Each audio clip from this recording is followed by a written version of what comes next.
Bismillahirrahmanirrahim. Thank you very much for your kind introduction. Sorry, I'm not professor, sorry, I'm a doctor. And I feel a bit nervous because I'm not a gynecologist. And I've met a couple of my gynecology colleagues after 30 years. First of all, I think if I can take a little bit of, just wake you up a little bit. I think everybody's tired of waiting for the food.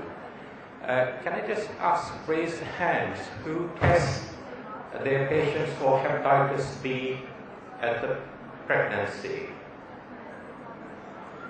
Show your hand who tests for hepatitis B when you see a pregnant. So nearly 50%. What about hepatitis C? There are more testing for hepatitis C. Have you done a CT scan for your patients during the pregnancy? Anybody? No. Have you done any MRI scan during the pregnancy? No. Have you referred your patient for any surgical operation like cholecystectomy during the procedure? Couple, yeah.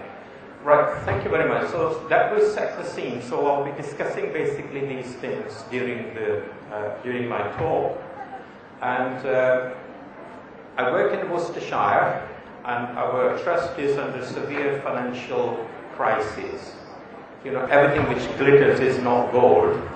And we are about £17 million overspent in the current financial year. But as you can see that our midwives led unit is considered to be the best in the country. So some applause for our midwifery unit, please. So I think basically the first few slides I'll be discussing about risk of radiation to the fetus, okay? Because any kind of radiation we give to the mother is going to have an impact on the fetus. It can cause teratogenesis, and it can also increase the risk of hematological disorders like leukemia in the babies. So I think the sensitive period is 10 to 17 weeks. That period of gestation where there is a development of the central nervous system, any kind of radiation or X-rays should be avoided during that period. But after that, I think if there is a clinical need, you can actually send your patient for imaging. And it's a cumulative radiation dose during the pregnancy should not exceed between 50 to 100 milligray. And I'm sure you can consult your consultant radiologist about the dose of every procedure which you are using. And secondly, no study should be beyond 50 milligray. If we give 10 milligray to the mother, then that can increase the risk of leukemia, childhood leukemia, by 0.06%. The normal incidence is around 0.2 to 0.3. So as you can see, as I just mentioned, you can actually safely send or submit your patient between 50 to 100 milligray radiation. Most of the simple X-rays you're going to do has got 1, 2, 3 or even 6, 7 milligray radiation. So they are perfectly okay. And the two high-risk procedures, radiation which can cause teratogenicity, would be the CT scan and an ERCP, which is an endoscopic procedure. But again, you can minimize the risk of radiation during these procedures. And I'm sure you all do abdominal ultrasound scan, and it's perfectly safe, and it is commonly used for hepatobiliary diseases during the pregnancy or without pregnancy as well. But the problem with abdominal ultrasound scan is that there is an air in the stomach in front of the pancreas and the common bile duct. So the pancreas and the common bile duct are not seen properly with abdominal ultrasound scan. So any patient during pregnancy presenting with hepatobiliary diseases more or less will require an MRI scan. An MRI scan without intravenous gadolinium is perfectly safe and does not have any kind of radiation. So preferably during the second and the third trimester of pregnancy, MRI scan can safely be done. CT scan, obviously, we worried a lot about the radiation for teratogenesis and childhood leukemia. And again, you can discuss with your consultant radiologist colleague to minimize the protocol for the CT scan. So the CT scan, if it is clinically indicated, can be performed. So going back to the talk now, the first one is hepatitis B. I think it is important that every patient with hepatitis B, every delivery, they should be tested for hepatitis B. This is very simple, straightforward, blanket statement, because you have got an effective treatment to prevent the vertical transmission of hepatitis B. And in hepatitis B, the transmission is dependent on E antigens. E antigens tells us whether the mother is infected or not. If mother has got E antigen positive, the risk of transmission is nearly 90%. And E antigen negative patients, the risk of transmission is around 40%. So if you don't know that your patient or your mother is not, you haven't tested it, so I think it's not possible to prevent the vertical transmission. It's a common practice in Western countries that every woman who's pregnant is screened for hepatitis C. The reason is that after the birth, we can give immunoglobulin to the baby within 12 hours and the first dose of vaccination, because there is a definitive treatment and prevention for hepatitis B, and you can prevent the transmission. And the second dose of hepatitis B vaccination is needed within 6 to 12 months. And it will protect the baby nearly 95% of the cases. So I think not testing hepatitis B in this day and age for a pregnant lady, I think doesn't make sense. In hepatitis B, C-section again, elective C-section should be avoided because the risk of transmission is quite high, and breastfeeding is perfectly safe in Hep B mother because the virus is not excreted in the milk. And thirdly, you may never heard of this giving treatment for hepatitis B in pregnancy. It is now recommended by American College of Gastroenterologists that if the mother carries a high viral load of more than 200,000, she should be given tenofovir during the third trimester of pregnancy, which will reduce the risk of transmission as shown by these investigators. Hep C, I think there were a lot of people raised hand. They're testing hepatitis C. I think that's a very good practice because at least you can protect yourself, because Hep C is transmitted from blood to blood. And secondly, there isn't any effective treatment for prevention. Luckily, the hepatitis C vertical transmission is not as high as compared to hepatitis B. It's only between 3 to 10%. And it is higher in the mother with the higher viral load, and if the mother is co-infected with the HIV. And again, the breastfeeding is perfectly safe in hepatitis C. So I think the guidelines does suggest that the high-risk patients should be screened for hepatitis C. And in population, and last year I presented in our society meeting, approximately 7 to 10% of population is got either hepatitis B or C. So 1 in 10 mother is going to be Hep B or Hep C positive. So I think it's worth testing for both.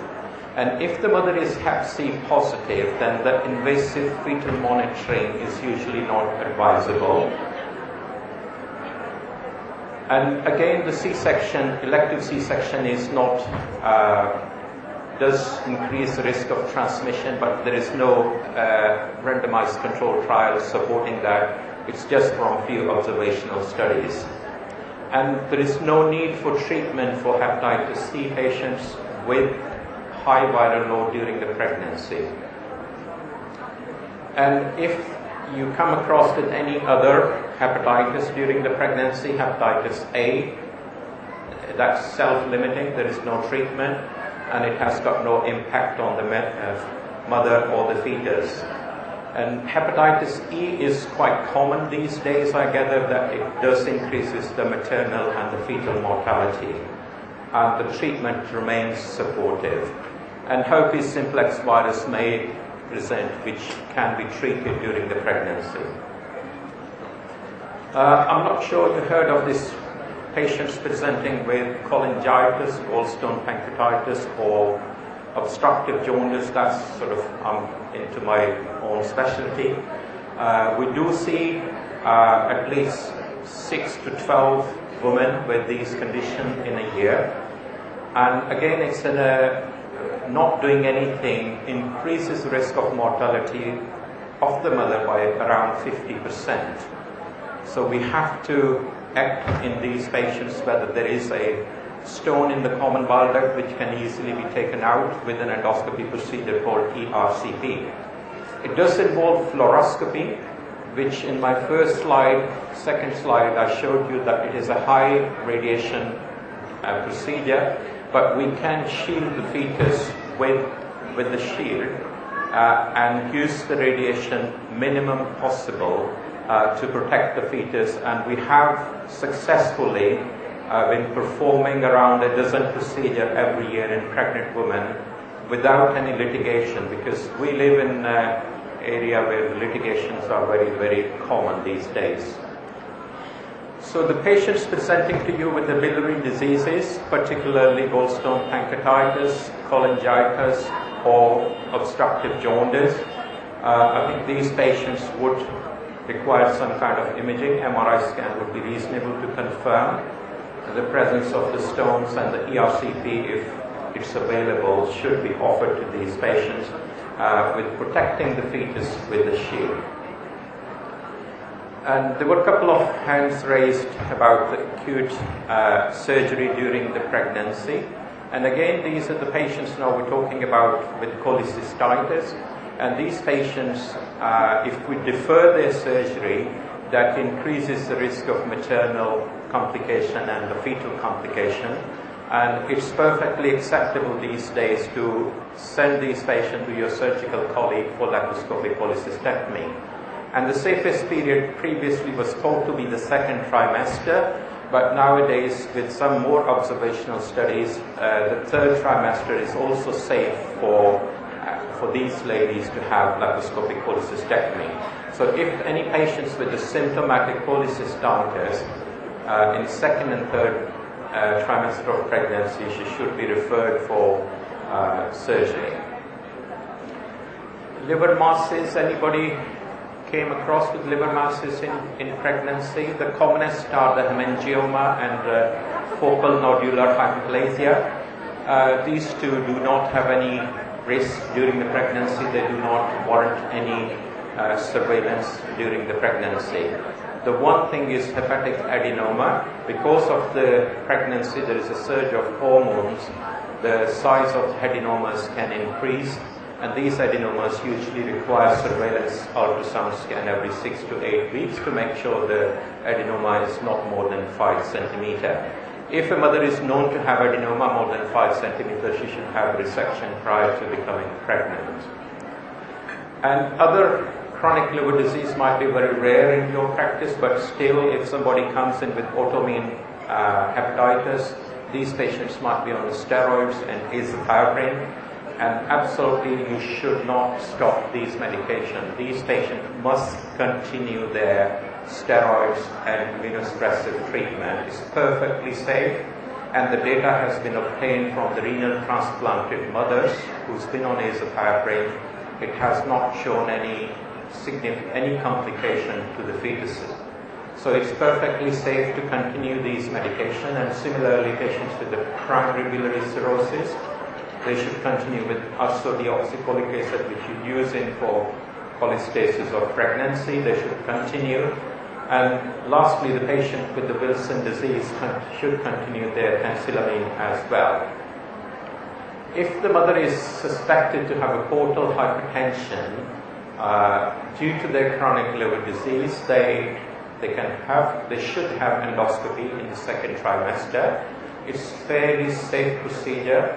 I've done it last month. I was very reluctant because you always are very tense, and I studied all the literature a night before just to make sure I'm on a safe ground to do the endoscopy that was the first trimester.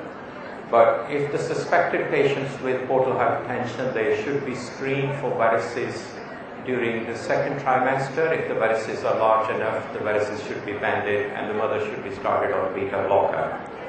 And I think it's very rare in Pakistan that a pregnant woman with transplanted liver becoming pregnant, but it is becoming reasonably common in Western practices, and these patients should continue their immunosuppressive treatment except mycophenolic acids. So in summary, ladies and gentlemen, now I have convinced you that the CT scan and MRI scan is safe during the pregnancy, and the mother with a high viral load during the pregnancy should be treated with tenofovir during the third trimester of pregnancy. Is perfectly safe, and it reduces the risk of vertical transmission. The Hep C in patients with high viral load, there is no treatment recommendations, only the precautions needed to protect yourself and your instrument, and avoid some invasive procedure in those patients if you can. And the breastfeeding is safe in both hepatitis B and hepatitis C, and there is because the virus is not excreted in the milk. And the elective C-section preferably should be avoided in hepatitis B and C, but in emergency, if you have got no choice, you have to proceed. Thank you very much for listening.